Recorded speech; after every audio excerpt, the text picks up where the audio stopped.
"We can't cancel Adele. That would ruin your sister's entire year." My mother's voice came through the phone with the same dismissive tone she'd used my entire life. I gripped the hospital bed rail tighter, feeling the pre-surgery anxiety mix with something much worse, complete abandonment. "Mom, I need emergency surgery to remove a tumor. I just need you to watch the twins for a few hours," I said, trying to keep my voice steady. My twin baby girls, Sophia and Grace, were only 8 months old, and the thought of them being with strangers while I was under anesthesia terrified me. "You're being a problem again. Always so dramatic." My father's voice joined in from the background. "Can't you find someone else? We've had these tickets for months." I'm Naomi Clark, 34 years old, and I've spent most of my adult life being the family's financial safety net. I work as a senior marketing manager for Hollowgate Systems here in Portland, Oregon, and despite being a single mother to twin girls, I've never missed sending my parents their monthly assistance. $500 every month, plus groceries when they're tight, plus the down payment for my sister's car last year. I thought that kind of support meant something. I thought it meant I could count on them when I truly needed help. "The concert is tomorrow night," my mother continued.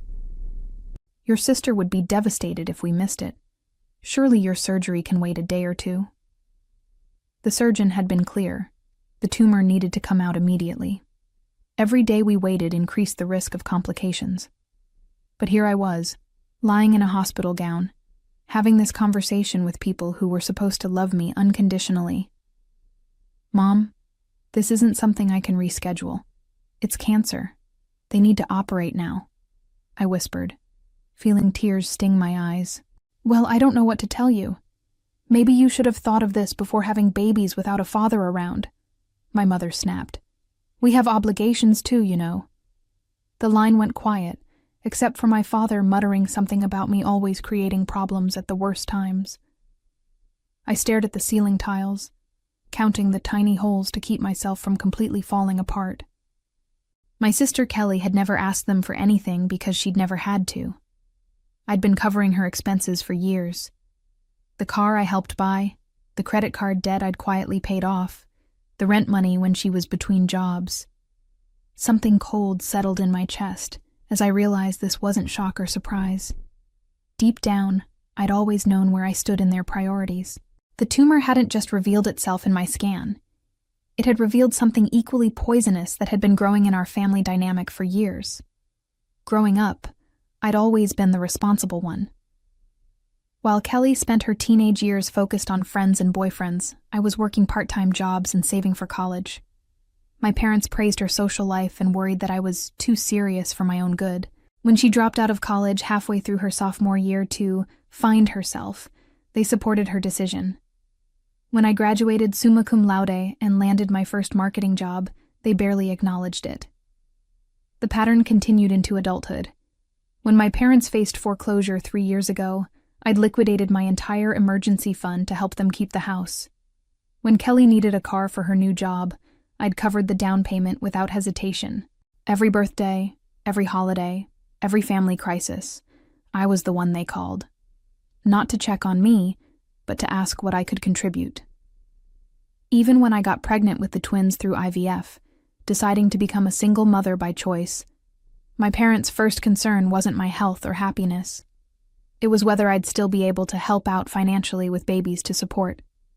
I'd assured them I would, and I'd kept that promise even through the exhausting early months of twin motherhood. "Naomi always lands on her feet," my mother would tell people, as if my stability was effortless rather than carefully built through sacrifice and hard work. "She's got that good job, and everything figured out." What they didn't see were the nights I'd stayed up until 2 a.m., working after the babies finally fell asleep, making sure I could cover my own bills and theirs. They didn't see me eating cereal for dinner so I could afford to send them grocery money. They didn't see me postponing my own medical checkups because I was stretched so thin. But I justified it all by telling myself that family was everything. That blood meant something. That if I ever truly needed them, they'd be there for me the way I'd been there for them. The surgeon knocked on my door, pulling me from my memories. "Miss Clark, we're ready to take you into surgery now. Is your childcare situation sorted out?" I nodded, having spent the last hour arranging for a professional babysitter through an emergency service. It cost more than I could afford, but I had no choice. "Yes, everything's arranged." "Good. Your neighbor seems very reliable," he said, consulting his chart. "Mrs. Patterson, right? She's been asking about you." I almost corrected him, then realized it didn't matter. The elderly woman next door had shown more concern for my well-being in the past hour than my own parents had shown in years. Maybe that said everything I needed to know about who my real family was. The anesthesia had worn off by evening, leaving me groggy but aware of the hollow ache in my chest that had nothing to do with the surgery. The tumor was gone. Benign, thankfully. But the emotional wound my parents had inflicted felt raw and infected. I stared at my phone for an hour before finally checking my messages. Nothing from my parents, not even a text asking if I'd survived the surgery. But there were 3 messages from my sister Kelly, each one more excited than the last about the Adele concert. Photos of her outfit, videos of her and my parents getting ready, updates about their seats. In the final video, I could hear my mother in the background saying, "Naomi will be fine. She always is." The nurse came in to check my vitals and found me crying. "Are you in pain? I can increase your medication." "No," I said, wiping my eyes. "It's not that kind of pain." When I was discharged the next morning, I called the babysitter to arrange pickup of the twins. Mrs. Patterson had apparently been checking on them every few hours, and the sitter reported that Sophia and Grace were perfectly content. I paid the bill, nearly $300 for overnight care, without complaint. It was worth every penny to know my daughters had been safe and loved while I couldn't be there. Driving home with the twins babbling happily in their car seats, I felt something shift inside me.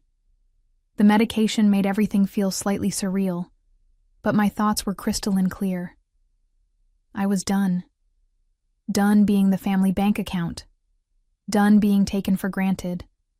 Done pretending that my parents' love came without conditions. At home, I opened my laptop and canceled the automatic transfer I'd set up years ago. $500 a month that would now stay in my daughter's college fund where it belonged. I deleted my parents' numbers from my grocery delivery app and canceled the credit card I'd given them for emergencies. Then I blocked their numbers entirely. It felt both terrifying and liberating, like jumping off a cliff while knowing I had wings. The twins needed their afternoon nap, and as I settled them in their cribs, Grace reached up and touched my face with her tiny hand. Sophia gave me one of her gummy smiles that never failed to melt my heart. These 2 perfect little humans were my priority now. Not parents who couldn't be bothered to call after my surgery. Not a sister who took my generosity for granted. I'd spent years believing that love meant constant giving, constant availability, constant sacrifice. But watching my daughters sleep peacefully, I realized I'd been modeling the wrong lesson. Love was supposed to be reciprocal. Love was supposed to show up when it mattered most. My phone buzzed with a text from an unknown number. Probably my parents trying to reach me from Kelly's phone. I turned the phone face down and went to make myself a proper dinner for the first time in months. 3 days passed in blissful silence. No demanding calls about late bills, no guilt trips about family obligations, no requests for emergency money transfers. I focused entirely on healing and caring for Sophia and Grace, discovering what life felt like when I wasn't constantly worried about everyone else's problems. On Thursday evening, as I was giving the twins their baths, someone pounded on my apartment door with the kind of urgency that suggested an emergency. My heart rate spiked as I quickly wrapped both babies in towels and carried them to the living room. Through the peephole, I saw Kelly standing in the hallway, her face red and tear-streaked. She was alone, which surprised me. Usually when there was family drama, my parents sent her as their messenger while they maintained their dignity in the background. "Naomi, I know you're in there," she called out. "Please, we need to talk. Something terrible has happened." I considered ignoring her, But Sophia started crying at the loud noise, and I didn't want to upset the babies. I cracked the door open, keeping the chain lock engaged. "What do you want, Kelly?" "Can I come in, please? I've been calling and texting for 2 days. Mom and Dad are freaking out because you're not responding." "I'm not available to them anymore," I said calmly. "Or to you, for that matter." Her eyes widened with what appeared to be genuine confusion. "What do you mean?" "Naomi, this is serious. Dad lost his job yesterday. They're going to lose the house." I felt a flicker of the old panic, the immediate urge to ask how much they needed and how quickly I could transfer it. But I pushed that feeling down and studied my sister's face more carefully. She looked genuinely distressed, but there was something else there. Something that reminded me of the way she used to look when she wanted to borrow my car or needed me to cover for her with our parents. "That's unfortunate," I said finally, "but it's not my problem." "Not your problem? Naomi, you've been helping them for years. They're counting on you. We all are. Were you counting on me when I needed surgery and they chose a concert instead?" Kelly's expression shifted, and I could see her trying to formulate an explanation that would make her parents' behavior seem reasonable. "That was different. They had those tickets for months, and your surgery turned out fine anyway. You're being dramatic about this." The word dramatic hit me like a physical blow. It was the same word my father had used, the same dismissive attitude that had characterized my entire relationship with my family. Even now, even after everything, they couldn't acknowledge that they'd done anything wrong. "I had emergency surgery to remove a tumor, and instead of watching my children, they went to a concert," I said slowly. "And I'm the one being dramatic?"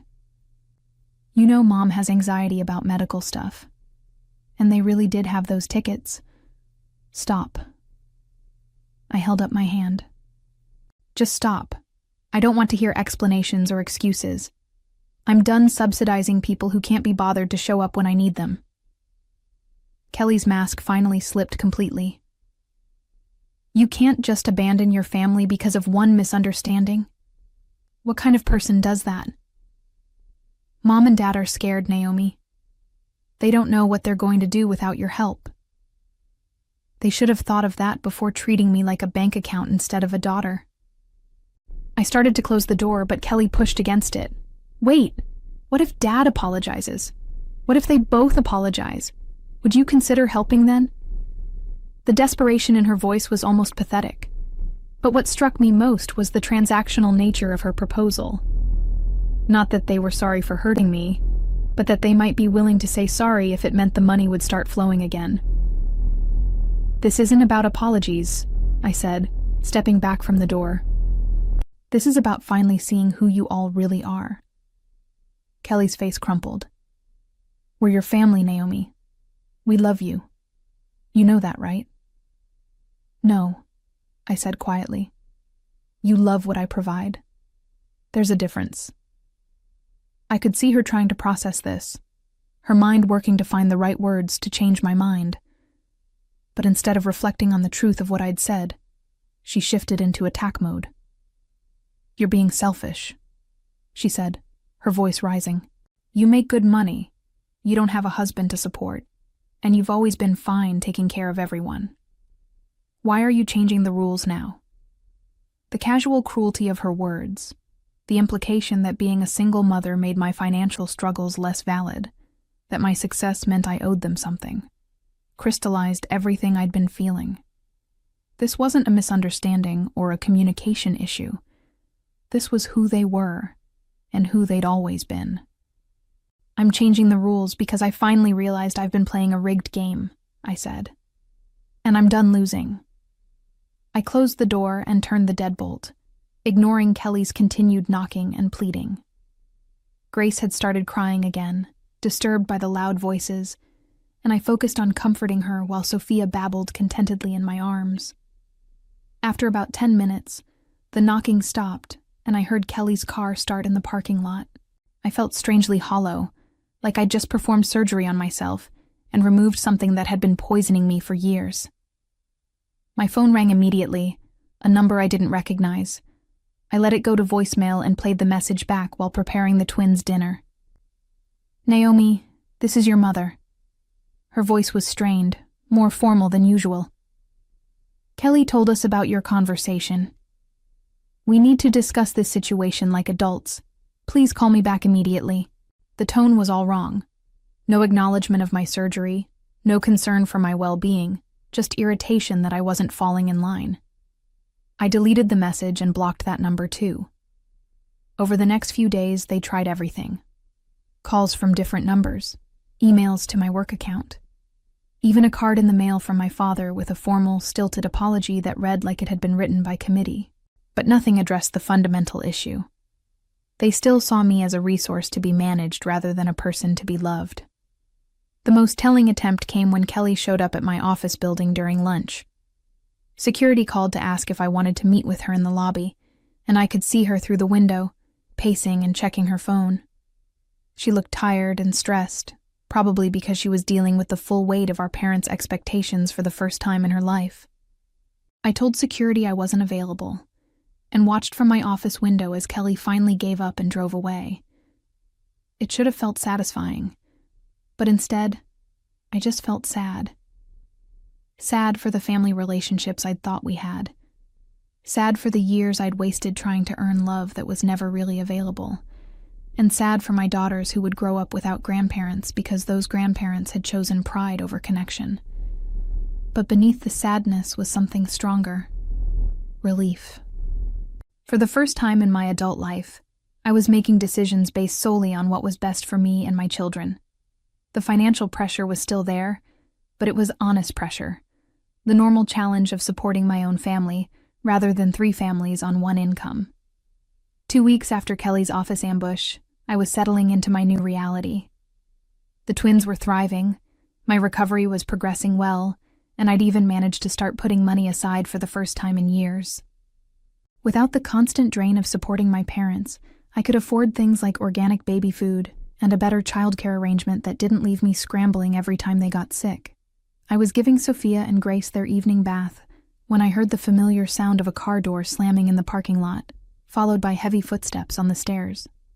My apartment was on the 2nd floor, and the footsteps stopped right outside my door. The knock was different this time. Not Kelly's desperate pounding, but a slow, deliberate rap that somehow managed to convey authority and entitlement. I dried my hands on a towel and looked through the peephole. My father stood in the hallway, wearing his best jacket and holding his hat in his hands like a character from an old movie. Behind him, partially hidden in the shadows, was my mother. She looked smaller than I remembered, her shoulders hunched with what could have been shame or simply fatigue. I stood there for a long moment, watching them through the peephole. My father shifted his weight from foot to foot and checked his watch. My mother whispered something to him, and he shook his head tersely. They looked like people waiting for a job interview they weren't sure they wanted. Part of me wanted to open the door just to see what they would say, but a larger part of me remembered lying in that hospital bed, terrified and alone while they enjoyed a concert. I remembered the casual way my mother had dismissed my cancer scare, the automatic assumption that my needs would always come second to their wants. The twins were splashing happily in their bath, completely oblivious to the drama playing out in the hallway. I looked at their innocent faces and made a decision that felt both easy and final. I walked away from the door. They knocked again, more insistently this time. Then I heard my father's voice, muffled, but clear enough to understand. "Naomi, we know you're in there. We can hear the babies. We just want to talk." Then my mother's voice, higher and more strained. "Please, honey. We're your parents. We love you." I almost laughed at the timing of that declaration. Where was that love when I needed emergency surgery? Where was it during all the years I'd sacrificed my own financial security for theirs? Love shouldn't have to be declared during a crisis. It should be demonstrated consistently through actions. They stayed for almost an hour, occasionally knocking and calling out. At one point, my father's voice took on the edge of anger I remembered from childhood. "This is ridiculous, Naomi. You can't just shut out your family because your feelings got hurt. We raised you better than this. But they hadn't raised me better than this. They'd raised me to be convenient, to be available, to prioritize their needs over my own. The person who was strong enough to set boundaries, who valued herself enough to demand reciprocal love. That person I'd had to raise myself. Eventually, the hallway fell silent. I heard their footsteps retreating, heard car doors slam and an engine start. When I was sure they were gone, I checked the peephole again and saw that my father had left something on the doormat. It was an envelope with my name written in his careful handwriting. I stared at it for a long time before deciding to leave it there. Whatever was inside, another hollow apology, a list of their financial troubles, a guilt trip disguised as a letter. I didn't need to read it. The envelope stayed on my doormat for 3 days before Mrs. Patterson, my elderly neighbor, knocked to ask if I wanted her to bring it inside. I thanked her, but left it where it was, like a test of my own resolve. Every time I stepped over it, I felt a little stronger. On Friday morning, as I was leaving for work with the twins, I finally picked it up. Not because I wanted to read it, but because I was tired of seeing my father's handwriting every time I came home. I threw it in the dumpster on my way to the car. At the office, my colleague Brittany noticed I seemed different. "You look relaxed," she said during our morning meeting. Like genuinely relaxed. What's your secret? I almost told her about cutting off my family, but something held me back. It still felt too fresh, too raw to share with anyone who might try to convince me to reconcile. Instead, I just smiled and said I'd been sleeping better. The truth was, I had been sleeping better.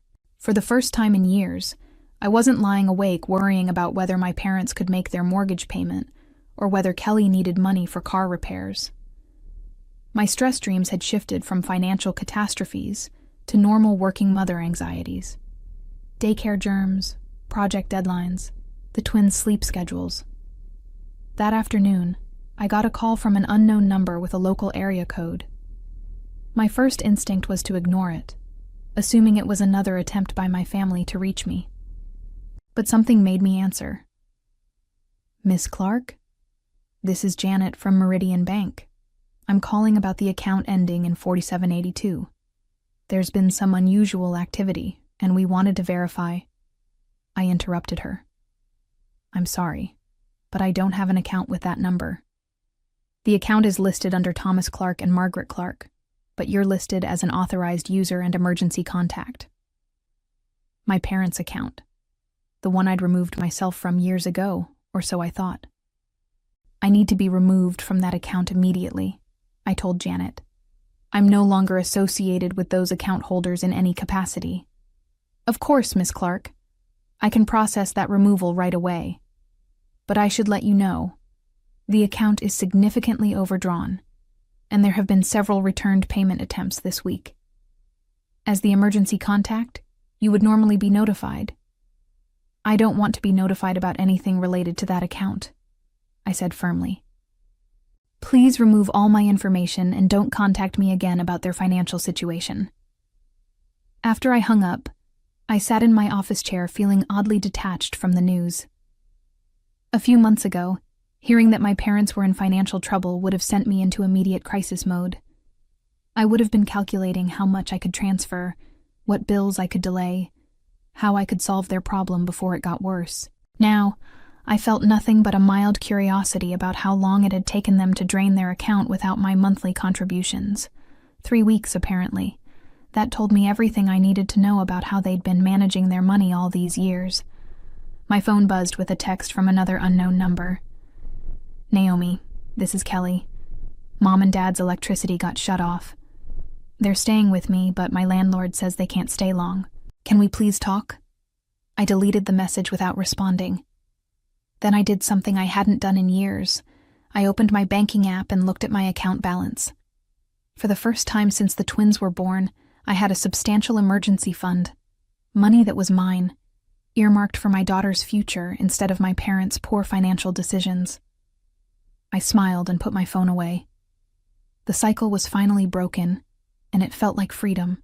Looking back, I realized that sometimes the greatest act of love toward yourself is walking away from people who only love what you can give them. And I had finally learned that lesson well enough to protect my daughters from repeating my mistakes.